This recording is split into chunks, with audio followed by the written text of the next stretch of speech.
In a previous video, I showed you how to build roof rack crossbars out of something called B-strut for about $40 a pair. In this video, I'm going to show you how I created the rails for my high-strength, low-profile 3/4 length roof rack out of A-strut. Total materials cost was about $60. Let's get started.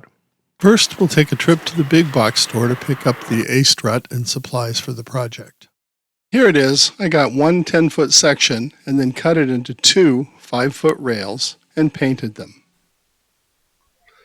Now it's time to remove the factory rack. First, we need to take off the plastic covers on the ends of the rack.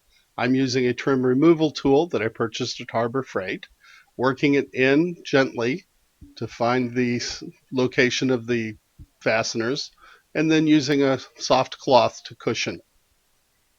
Don't get too aggressive here.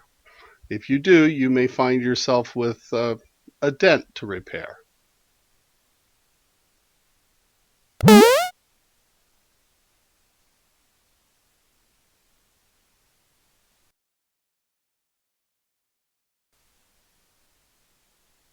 Now that the plastic cover on the end of the rack is loose, simply lift it away from you and it should pop right off.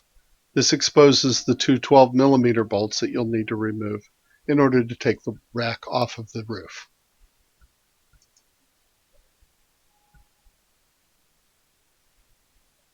Use a 12mm socket to loosen both of the bolts. Don't take either one of them all the way out until they're both loose. Then you can simply use the socket head to finish the job. By the way, this is a great time for you to support our channel by subscribing. Do it now. Repeat this process on the other end of your roof rail and remove the factory roof rack.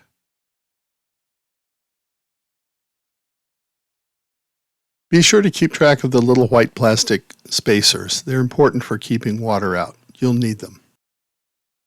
To fill the slots, I made some spacers out of foam from a craft store and some 1/2-inch nuts. They just happen to fit perfectly. On top of these, I placed some 1-inch channel that I drilled out with 1/2-inch holes so that I could place the bolts in them.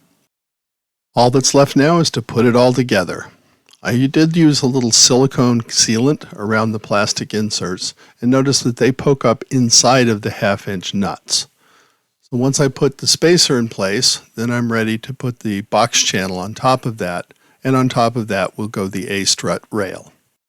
As you can probably see, I placed some fender washers inside of the A-strut to keep the bolts from pulling through when they're tightened up. Now line up the holes and put in the bolts, the two in the front and the two in the back. Put them in just finger tight. You'll need some room to adjust until you get them all four in and lined up properly. Then you just tighten them down and that rail is installed. Hey, thanks again for watching.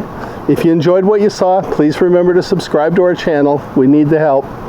And as always, remember to arrive safe and leave clean. Cheers.